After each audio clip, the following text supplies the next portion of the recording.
한일 공공소통전략연구소장 백성문 변호사 모시고 자세한 얘기 나눠보겠습니다. 안녕하세요. 네, 안녕하세요. 이 실장님, 네네. 그 정봉주 전 의원이 아직 민주당 복당이 확실히 결정되지도 않았는데 오늘 서울시장 출마를 선언했거든요. 네, 그렇습니다. 네, 뭐 앞으로 계속 자기는 무소속으로라도 하겠다는 그런 예, 뜻인가요? 그렇죠. 그런데 사실 무소속으로 출마한다는 것이 어떤 의미가 있겠습니까? 사실은 민주당의 어떤 경선에 포함이 돼서 자신이 민주당에서 꼭 그 경선에 패스가 돼서 후보로 나오지 않더라도 사실은 더 많은, 그러니까 그 사실 이 구속도 됐고 또 재판 과정에서 형도 살았고, 근데 정치에 어느 정도의 급을 갖고 이제 복귀를 하겠다라는 야망이 있었는데 내일이 어떤 날입니까? 두 가지가 겹칩니다. 정봉주 전 의원의 복당과 관련한 결정을 하는 날이자 또 한 가지는 이명박 전 대통령의 구속 여부가 아마 내일 정도에는 결정되지 않느냐. 그러면 이 두 가지가 사실은 정봉주 전 의원으로서는 같은 문제예요. 왜? 이명박 전 대통령의 구속을 날 때까지, 구속 결정이 될 때까지 누가 사실은 이명박 전 대통령을 집요하게 추적을 했느냐? 본인이다. 그러므로 복당은 해야 된다라는 두 가지를 전부 다 함께 오늘 선언하는 그런 날. 그러니까 압박을 했다고 볼 수가 있겠죠. 민주당 지도부를 압박했다고 보면 되는 거죠. 네. 네. 자, 최현우 소장님. 네. 그런데 뭐 BBK 문제하고 이명박 대통령의 비리 문제하고 자신의 성추행 의혹하고는 완전히 사람 별개의 문제인데, 별개의 문제죠. 그죠? 네. 자, 이것과 관련해 가지고 진중권 교수의 글이 화제다. 어떤 내용입니까? 지난밤에 굉장히 장문의 글을 썼는데 진 교수가 재밌는 얘기를 하고 있어요. 네. 이 글을 원래 오마이뉴스에 실었는데 거기서 게재를 거절당해서 프레시안에 실었다. 네. 프레시안이 지금 싸움의 당사자 아닙니까? 네. 근데 거기 이제 진 교수가 실은 글의 내용은 프레시안 쪽에 도움이 되는 글입니다. 결과적으로 보면. 네. 뭐냐면은 왜 이 여성 기자 추행을 당했다는 사람 프레시안이 무슨 이유고 무슨 이득을 얻겠다고 이 정봉주 전 의원의 이 서울 시장 출마를 발목을 잡으면서 없는 사실을 터뜨렸겠느냐 생각을 해보면 아무런 실익이 없는 일을 매체가 한 것이다. 그러면서 이제 귀류법도 동원하고요. 현란한 농객답게 아주 길을 장황하게 글을 썼는데 결론은 정봉주 전 의원이 이제 의심스럽다는 취지예요. 이 매체나 혹은 이 폭로자 여성들을 우리가 의심해서는 안 된다 이런 취지 얘기예요. 그러면서도 끝에 약간 자신도 정봉주 전 의원이 밉지가 않다 이런 얘기를 해요. 그런데 그럼에도 불구하고 팩트를 자기가 분석을 해보건대 이것은 정봉주 전 의원이 무리수를 두는 것이다. 이런 주장입니다. 여기에 대해서 정봉주 전 의원도 반응을 보였는데 네. 저는 이 반응이 또 더 재밌습니다. 뭐냐 하면 첫 기사에서 자신을 서울시장에 떨어뜨리겠다 이렇게 적고 있다 기사 내에. 그렇다면 목적이 명확한 것 아니냐. 정봉주가 서울시장에 나가는 것을 막겠다라는 게 프레시안 혹은 폭로자의 입장 아니냐. 목적이 있다 이렇게 이제 주장을 하는 거예요. 네. 그러면서 이제 정봉주 전 의원은 친하기도 하거니와 자신이 존경하는 인물이기 때문에 사실은 이분이 때리는 매는 그렇게 아프지가 않다 이런 얘기를 하는데 네. 여기서 미묘한 지점이 있습니다. 정봉주 전 의원이요. 당일 12월 23일 2011년입니다. 그걸 찍은 780장의 사진 중에서 몇 장을 공개했거든요. 그런데 이게 이제 11시 때의 사진을 공개했는데 사실 문제가 되는 시간은 오후 1시에서 2시잖아요. 그럼 왜 그 시간대의 사진을 굳이 공개하지 않느냐 이런 얘기를 했어요. 진 교수가 찝은 이 문제에 대해서 정봉주 전 의원은 친한 사이인데 그걸 보여달라고 했으면 제가 보여드렸을 텐데 네. 왜 자기한테 직접 연락을 하지 않고 이런 글을 매체에 기고하느냐 이렇게 좀 애둘러서 또 비판을 했습니다. 네. 진 교수와 지금 또 정봉주 전 의원이 진실 공방을 하고 있어서 이 끝이 어디인지 궁금해질 지경입니다. 백성 변호사님. 네. 저 진중권 교수 글하고 네. 자, 정봉주 전 의원 누구 말이 맞는 네. 거예요? 뭐 제가 이걸 여기서 누구 말이 맞다고 단정하기 좀 힘들겠지만 저도 어제 그 사진 700여 장의 사진을 1분에서 5분 단위로 촬영한 그 자료를 찾았다라고 하면서 사진을 딱 한 장 공개한 게 예. 오전 11시 53분입니다. 맞아요. 낙곰수 멤버들하고 같이 이제 뭐 녹음실. 녹음실을 하고 녹음해서 그런 과정을 사진을 하나 보여줬는데 지금 말씀하셨던 것처럼 사실 정봉주 의원이 한 장만 공개할 거면 네. 1시 때나 2시 것만 딱 한 장 공개했으면 사실 끝납니다, 이거는. 그렇죠. 그렇죠. 그 1시, 11시 2시 사이에 50몇 왜 그 한 장을 굳이 공개했는데 11시 50몇 분 걸 했을까? 예. 이제 그거에 대해서 의구심을 많이 갖고 있는 거거든요. 진중권 교수도 결국 사진이 700 몇십 장이나 있다면서 1분에서 5분 단위로 있다면 1시에서 2시 사이 거 몇 개만 공개하면 끝날 건데 그걸 공개했다면 그건 없는 거 아니냐? 그러니까 2시 걸 중심으로 해서 했더라면은 그렇죠. 다른 곳에서 있었다면은 거기를 갈 시간이 없었겠지만 12시 이전이라든가 1시 이전 거라면 결국 언제든지 갈 수 있는 언제든지 갈 수 시간은 있다는 되는 거 거예요. 아닙니까? 그러니까 이게 1시에서 2시 사이 거 사진 하나만 공개했으면 아마 민주당에서 지금 복당 고민도 안 할 거예요. 네. 내일 복당 심사에 당연히 복당이 될 텐데 된다고 보시나요? 저는 안 될 것 같아요. 그러니까 네. 복당을 보류할 가능성이 많습니다. 이걸 또 아예 그냥 쳐낼 수는 없는 상황이고 또 네. 정봉주 전 의원 같은 경우도 어쨌건 BBK에서 본인이 어찌 보면 그 당시에 적극적으로 공세에 가담했다가 그걸로 어찌 보면 좀 억울한 옥살이를 한 거나 마찬가지 상황인데 그렇죠. 민주당에서도 복당을 거부하기는 힘들어요. 근데 지금 시점에서 안희정 지사도 그렇고 박수현 전 대변인도 그렇고 지금 이 미투와 관련돼서 굉장히 민주당도 곤혹을 치르고 있는데 아직 지금 진위 공방 중인 또 정봉주 의원을 복당을 받아들인다는 거는 또 지금의 시점에서 또 민주당 입장에서 굉장히 어려운 상황이라 봐야 될 것 같습니다. 네, 오늘 서울시장 출마를 선언한 의원이 또 한 명 있습니다. 박영선 민주당 의원인데요. 목소리 듣고 이야기 이어갑니다. 민주당원 앞에 선서합니다. 저는 문재인 정부를 성공시키는 강단 있는 서울시장이 될 것을 선서합니다. 박영선의 이름 석자 앞에 선서합니다. 가장 사랑받는 첫 여성 서울시장이 될 것을 선서합니다. 원래 민주당 서울시장 경선이 네. 뭐 대여섯 명 이렇게 치러질 거다 예상이 그렇죠. 됐는데 네. 지금 어쩌다 보니까 3파전으로 압축이 됐어요. 그렇습니다. 지금 이제 중간에 출마를 보류한 철회한 분들이 이제 정청래 전 의원도 있고 전현희 의원도 있고 또 이제 정봉주 전 의원이 어쨌든 복당이 보류될 가능성이 크므로 이렇게 세 분이 아마도 이제 3파전이 될 가능성이 큽니다. 그러면 사실 더불어민주당 입장에서는 어쨌든 이 스토리가 있는 3파전이 될 것 같아요. 왜냐하면 한 사람은 박원순 시장은 시민운동 단체 정통 정말 그 뼈대를 세우고 참여연대부터 시작을 해서 아름다운 재단, 아름다운 가게부터 해서 시민운동가로서의 어떤 그 이 상징이고 네. 한 사람은 박영선 의원 같은 경우는 사실 사선 의원이자 중진 의원이라고 할 수가 있죠. 네. 친문은 아니죠. 사실은 좀 반문에 섰다가 그렇죠. 나중에 이제 그 탈당하지 않고 합류를 해서 있지만 그렇다고 해서 친문들이 전폭적으로 박영선 의원을 지지하지 않거든요. 네. 그럼 또 나름 하나의 어떤 스토리가 있고 마지막으로 우상호 의원 같은 경우는 386 세대의 사실 선두주자. 386 세대가 지금 나서서 지자체 단체장이 된 건 이번 안희정 전 지사를 제외하고는 사실 상징적인 인물이 없거든요. 더군다나 서울시장이라는 어떤 면에서 대선에 나갈 수 있는 전초전이라는 어떤 부분에서는 이 3파전인 일단 스토리가 있는데 이쪽 그 자유한국당은 뭐 나중에 또 말씀을 드리겠지만 그런 스토리가 없는 부분이 있어서 사실 이 3파전이 좀 눈여겨볼 대목이긴 합니다. 네. 알겠습니다. 자, 6.13 지방선거와 관련해서 드디어 이제 남은 시간이 90일도 채 남지 않았는데요. 그래서 역시 서울시장 본격적인 이제 선거 운동이 시작되는 것 같죠. 서울시장 출마와 관련해서 이목이 쏠리는 또 한 명 있는데 한번 영상으로 먼저 만나보시겠습니다. 이제 90일도 안 남은 우리 지방선거를 위해서 당에서 꼭 필요한 일, 가장 중요한 일 하나만 꼽으라면 그게 바로 인재 영입이라고 생각했습니다. 그래서 이 일을 책임지고 하는 것이 우리 당이 이제 이번 지방선거에서 제대로 그 자리 잡을 수 있는 가장 중요한 일이라는 그런 판단에 이렇게 맡게 됐습니다. 제가 출마할까 봐 무섭다는 표현으로 받아들였습니다. 네. 자, 앞쪽에서는 인재 영입위원장을 하겠다. 네. 그 얘기는 서울시장 안 나가겠다 이렇게 저는 들었는데 또 네. 뒤에 가서는 예. 제가 출마하겠다는 걸 무섭다 이런 걸로 알아들었다 하는 거 보면 또 네. 출마하겠다 이런 뜻으로도 느껴지고. 그러니까 아직까지는 출마 선언하지 않았고 보류하고 있는 상태인데 예. 많은 전문가들이 관측컨대 필이 나온다. 지금 이렇게 보고 있는 거고요. 네. 나오지 않을 수가 없다. 이제 이런 이제 관측들을 하고 있습니다. 왜냐하면 안철수 전 대표 아직 대권 포기 안 했잖아요. 차기 대권을 향해 가잖아요. 지난 대권에 실패했지만 그렇다면 반드시 딛고 넘어가야 할 뭔가 정치적인 교두보가 있어야 되는데 서울시장만 한 것은 없죠. 서울시장은 대권으로 가는 지름길이기도 하거니와 그럼 반드시 이번에 사직생으로 이제 던져야 되는 시점인데 자, 우리 안철수 전 대표 하면은 늘 안철수의 시간이 있고요. 네. 이 별명이 장고입니다. 장고. 장고. 네. 길게 고민을 하는 거죠. 네. 아, 예. 아직 선언 타이밍이 아니다.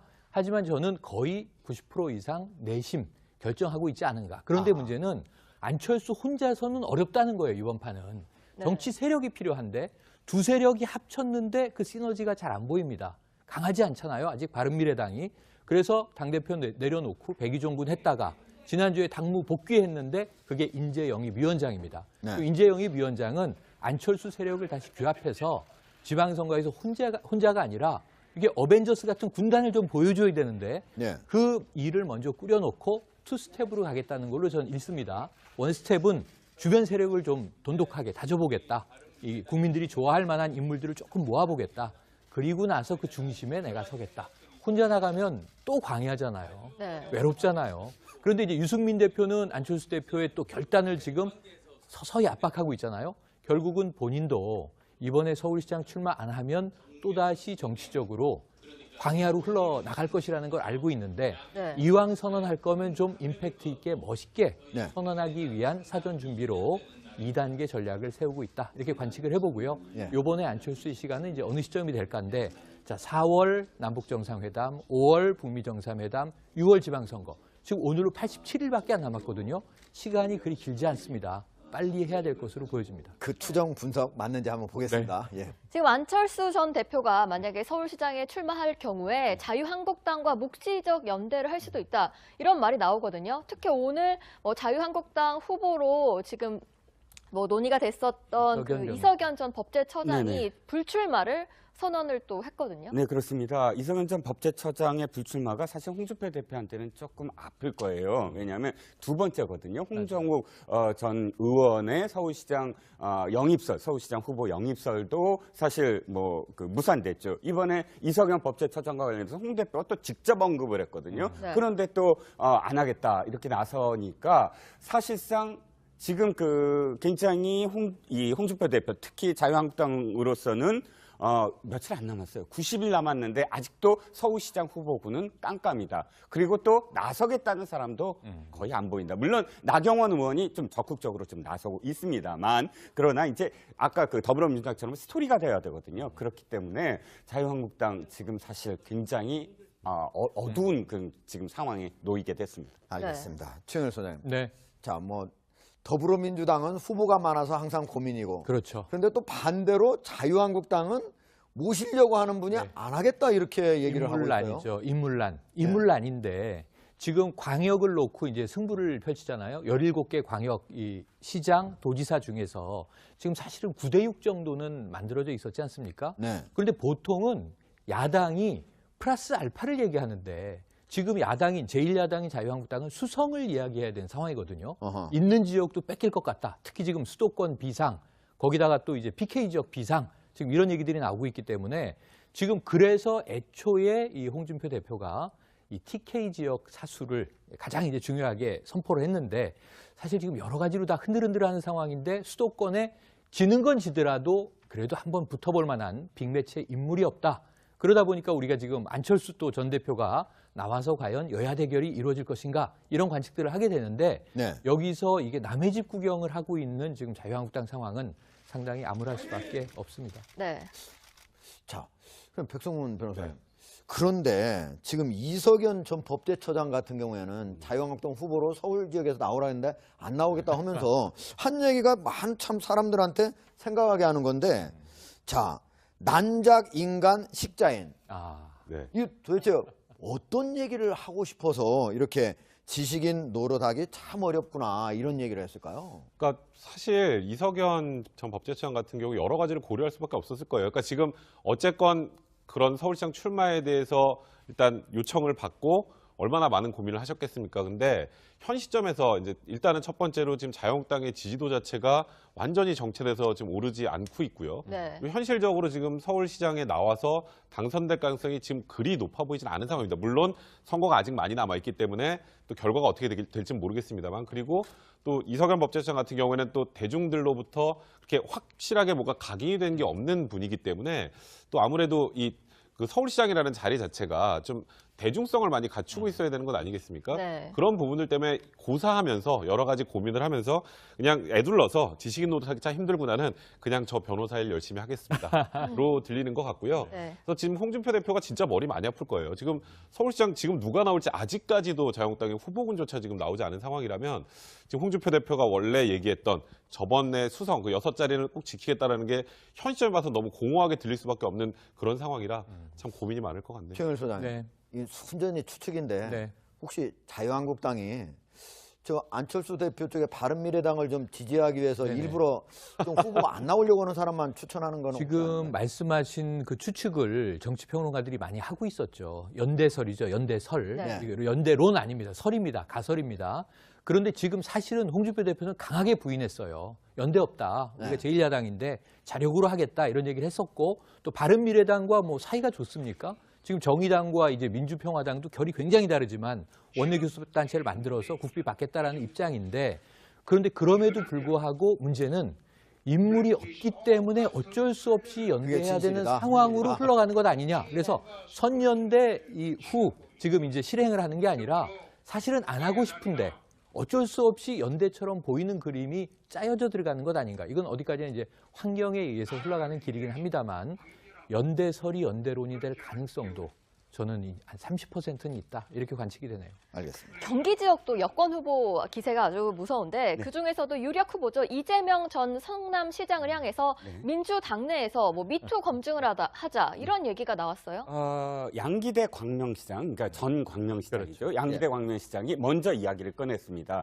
자, 우리 이제 이 전해철 의원과 그다음에 자기하고 그다음에 이제 그 이재명 시장 3파전이 될 것 같은데 우리가 미투 검증을 하자, 공개 검증을 하자라고 이제 제안을 했고 네. 하루 있다가 전해철 의원이 그걸 받았습니다. 가능하다. 근데 이제 아직은 이재명 성남시장이 응하지 않고 있는데 문제는 더불어민주당의 이 당 공식 입장은 아직은 안 나오고 있어요. 그런데 이게 너무 이렇게 이 부상되다 보면 네. 이 이슈가 유리한 이슈는 아니거든요. 왜냐하면은 더불어민주당이 지금 갖고 이 굉장히 유력한 사람들이 전부 다 무너진 상태에서 이게 붐일었을 때 다른 지역까지 또 미투 검증을 하자 이렇게 되면 그렇네요. 이 이슈 자체가 미투로 완전히 이슈가 함몰될 가능성이 있다. 그러니까 구도 자체가 미투 구도가 돼서는 안 된다라는 게 당 입장인데 그래서 정봉주 전 의원의 복당도 지금 꺼려하는 거 아닙니까? 그래서 사실 양기대 전 시장의 이것이 받아들여질까 이거는 좀 지켜봐야 될 것 같습니다. 알겠습니다. 백성 변호사님. 네. 자, 이제 서울, 경기 받고 부산. 아. 부산은 뭐 항구의 재결투다. 그렇죠. 지금 이제 오거돈 전 해양수산부 장관하고 서병수 현 시장. 과거 4년 전에도 아주 근소한 차이였죠. 1.3%포인트였으니까 그때도 거의 정말 아슬아슬하게 이제 서병수 시장이 그 당시에 당선이 된 건데 네. 사실 부산은 지금 리턴 매치의 가능성이 굉장히 높아질 수밖에 없습니다. 일단 김영춘 해수부 장관 불출마 선언하고 그리고 서병수 현 시장의 뭐 지금 뭐 박민식 전 의원이 일단 도원장을 냈는데 네. 지금 현 시점에서는 현실적으로 서병수 시장이 다시 나올 가능성이 많을 것 같은데요. 그러니까 지금 어찌 보면 이번 지방선거 가장 중요한 지역 중에 하나가 아닌가 싶어요. 네. 그러니까 만약에 자유한국당이 부산에서 PK에서도 자리를 내주게 되면 네. 홍준표 대표의 대표직이 위태로울 상황이 될 수밖에 없기 때문에 이번에 홍준표 대표도 굉장히 공을 들일 수밖에 없는 구조거든요. 그러니까 저번과 지금은 일단 분명히 또 환경도 좀 많이 다르죠. 지금은 현재 어쨌건 민주당이 집권을 하고 민주당의 지지율이 어쨌든 자유한국당보다 계속 높은 상황이고 부산에서도 여론조사상으로 뭐 오거돈 시장이 더 높게 나오는 것으로 지금 현재 나오고 있는데 그래서 지금 자유한국당이 뭐 서울시장도 서울시장이지만 이 부산시장 자리를 뺏기면 안 된다는 것 때문에 아마 총력전을 펼칠 가능성이 많고요. 아마 김무성 전 대표도 여기에 뛰어들어서 최대한 많은 선거전을 하지 않을까 싶습니다. 그 경남에서는 문재인 대통령의 최측근이죠. 김경수 의원이 출마하겠다는 말이 지금 계속 나오고 있거든요. 민주당에서는 필승 카드다 이렇게까지 부르고 있어요. 네. 그런데 이제 압도적입니까? 김경수 의원이 결심을 아직 못했어요. 그래서 공개적으로 내가 도지사 출마한다. 지금 이제 현재는 의원 신분이지 않습니까? 그런데 어찌 보면은 이 노무현 전 대통령과 문재인 현 대통령의 아우라를 다 가지고 있는 정치인이기 때문에 상당히 좀 맑고 깨끗한 이미지입니다. 지역에서도. 또 여론조사상으로도 지금 상당히 우위를 보이고 있습니다. 그래서 매우 가능성이 높고 경기도지사가 어떤 지역인가요? 지금 사실은 경남도지사. 네. 경남도지사가 이제 어떤 지역인가요? 여기가 이제 지금 홍준표 대표가 전 도지사였는데 버리고 나온 지역이잖아요. 그렇네요. 지금 권한대행 지역입니다. 네. 여기를 이 여당이 민주당에게 뺏기면 홍준표 대표는 바로 치명타입니다. 만약에 김경수 의원이 이번에 경남지사가 된다면 네. 민주당 당적을 가지고서는 처음으로 당선이 되는 거죠. 맞습니다. 그렇습니다. 경남지사로는요. 예전에 보면 이제 과거에 그 김두관 지사라든가 이런 인물들이 있긴 했지만 그때는 또 정치 지형이 많이 달랐죠. 지금하고. 그래서 더불어민주당으로는 이제 최초의 경남도지사가 되는데 지금 이것 때문인가요? 정치적인 해석을 보면 이게 대통령직은 정치적인 중립입니다만 문재인 대통령이 부산을 많이 가세요. 네. 근데 그거는 뭐 또 명분이 있습니다. 취임 후 이 지역- 10번 정도. 예, 이 지역에 노모도 계시고 아하. 또 양산에 집이 있기 때문에 양산은 부산 바로 옆 아니겠습니까? 그래서 이제 이 여러 차례 공적으로 사적으로 이제 찾은 지역이기도 한데 네. 사실은 그 자체가 민주당이 이제 경남도를 이번에 확실히 확보하겠다는 의지를 보이는 것으로 간접적으로 해석하는 또 시각들이 많아서 한번 정말 아까 뭐 이 부산이 OK 목장의 결투 같은 OS 항구의 결투거든요. 왜냐면 오거돈, 서병수. 그런데 경남도지사가 만만치 않은 격전 지역이 될 것 같습니다. 네. 알겠습니다. 자, 서울, 경기, 부산, 경남까지 핵심 선거지에 대한 분석은 여기서 마치고요. 다음 주제 보시겠습니다.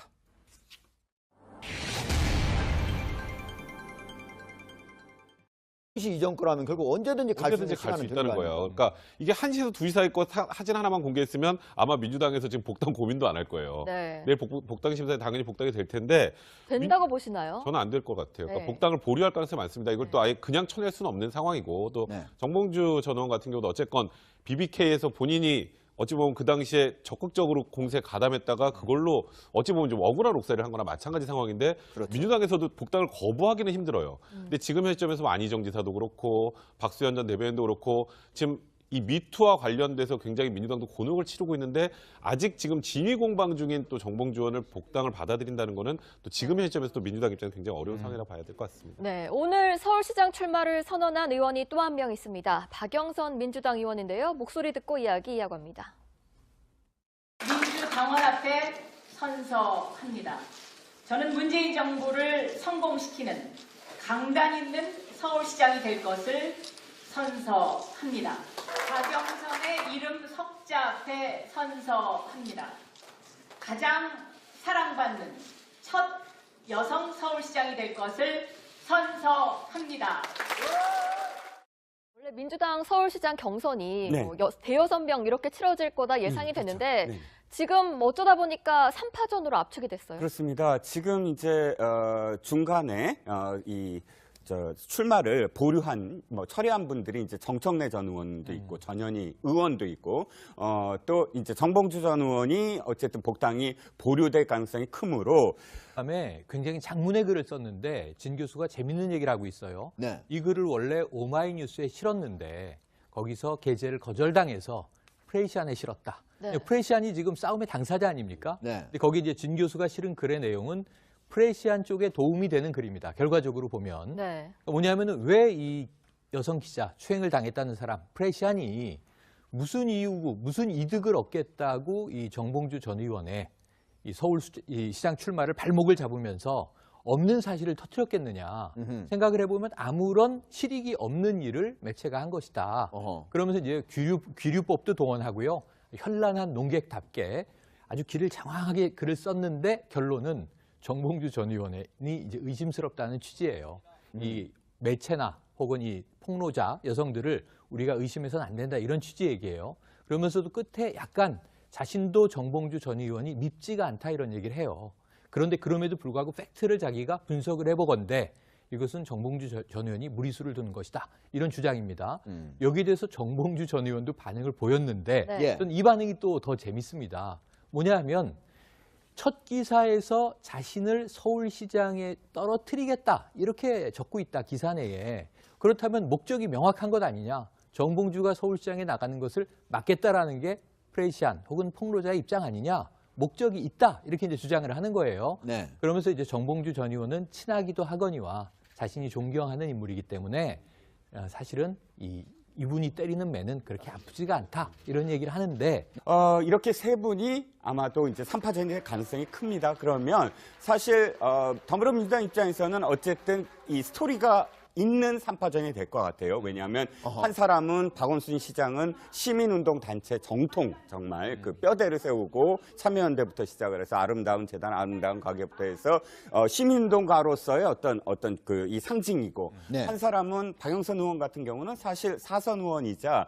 중진 의원이라고 할 수가 있죠. 네. 친문은 아니죠. 사실은 좀 반문에 섰다가 그렇죠. 나중에 이제 그 탈당하지 않고 합류를 해서 있지만 그렇다고 해서 친문들이 전폭적으로 박영선 의원을 지지 존재하지 않거든요. 네. 그럼 또 나름 하나의 어떤 스토리가 있고 마지막으로 우상호 의원 같은 경우는 386 세대의 사실 선두주자. 386 세대가 지금 나서서 지자체 단체장이 된 건 이번 안희정 전 지사를 제외하고는 사실 상징적인 인물이 없거든요. 더군다나 서울시장이라는 어떤 면에서 대선에 나갈 수 있는 전초전이라는 어떤 부분에서는 이 3파전인 일단 스토리가 있는데 이쪽 그 자유한국당은 뭐 나중에 또 말씀을 드리겠지만 그런 스토리가 없는 부분이 있어서 사실 이 3파전이 좀 눈여겨볼 대목이긴 합니다. 네. 알겠습니다. 자, 6.13 지방선거와 관련해서 드디어 이제 남은 시간이 90일도 채 남지 않았는데요. 그래서 역시 서울시장 본격적인 이제 선거 운동이 시작되는 것 같죠. 서울시장 출마와 관련해서 이목이 쏠리는 또 한 명 있는데 한번 영상으로 먼저 만나보시겠습니다. 이제 90일도 안 남은 우리 지방선거를 위해서 당에서 꼭 필요한 일 가장 네. 여기서 미묘한 지점이 있습니다. 정봉주 전 의원이요. 당일 12월 23일 2011년입니다. 그걸 찍은 780장의 사진 중에서 몇 장을 공개했거든요. 그런데 이게 이제 11시 때의 사진을 공개했는데 사실 문제가 되는 시간은 오후 1시에서 2시잖아요. 그럼 왜 그 시간대의 사진을 굳이 공개하지 않느냐? 이런 얘기를 했어요. 진 교수가 찝은 이 문제에 대해서 정봉주 전 의원은 친한 사이인데 그걸 보여달라고 했으면 제가 보여드렸을 텐데 네. 왜 자기한테 직접 연락을 하지 않고 이런 글을 매체에 기고하느냐 이렇게 좀 애둘러서 또 비판을 했습니다. 네. 그러니까 진 교수와 지금 또 정봉주 전 의원이 진실 공방을 하고 네. 있어서 이 끝이 어디인지 궁금해질 지경입니다. 백성문 변호사님. 네.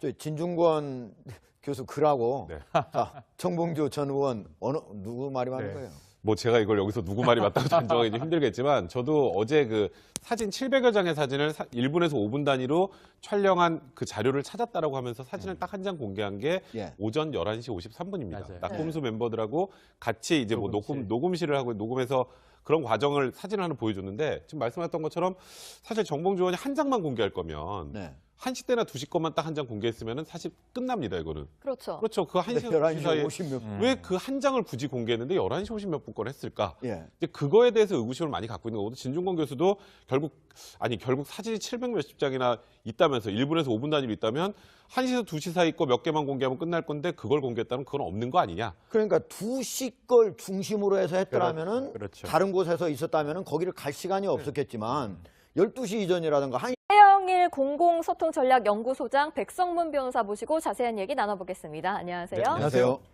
이 실장님, 네네. 그 정봉주 전 의원이 아직 민주당 복당이 확실히 결정되지도 않았는데 오늘 서울시장 출마를 선언했거든요. 네, 그렇습니다. 네, 뭐 앞으로 계속 자기는 무소속으로라도 하겠다는 그런 예, 뜻인가요? 그렇죠. 그런데 사실 무소속으로 출마한다는 것이 어떤 의미가 있겠습니까? 사실은 민주당의 어떤 경선에 포함이 돼서 자신이 민주당에서 꼭 그 경선에 패스가 돼서 후보로 나오지 않더라도 사실은 더 많은, 그러니까 그 사실 이 구속도 됐고 또 재판 과정에서 형도 살았고, 근데 정치에 어느 정도의 급을 갖고 이제 복귀를 하겠다라는 야망이 있었는데 내일이 어떤 날입니까? 두 가지가 겹칩니다. 정봉주 전 의원의 복당과 관련한 결정을 하는 날이자 예. 또 한 가지는 이명박 전 대통령의 구속 여부가 아마 내일 예, 정도에는 이르면 내일 결정되지 않느냐. 결정되죠. 예. 그러면 이 두 가지가 사실은 정봉주 전 의원으로서는 같은 문제예요. 왜? 이명박 전 대통령의 구속을 날 때까지, 구속 결정이 될 때까지 누가 사실은 이명박 전 대통령을 집요하게 추적을 했느냐? 본인이다. 그러므로 복당은 해야 된다라는 두 가지를 전부 다 함께 오늘 선언하는 그런 날. 그러니까 압박을 했다고 볼 수가 있겠죠. 민주당 지도부를 압박했다고 네. 보면 되는 거죠. 네. 네. 자, 최현일 소장님. 네. 그런데 뭐 BBK 문제하고 이명박 대통령의 비리 문제하고 자신의 성추행 의혹하고는 완전히 사람 별개의 문제인데. 별개의 문제죠. 그죠? 네. 자, 이것과 관련해 가지고 진중권 교수의 글이 화제다. 어떤 내용입니까? 지난밤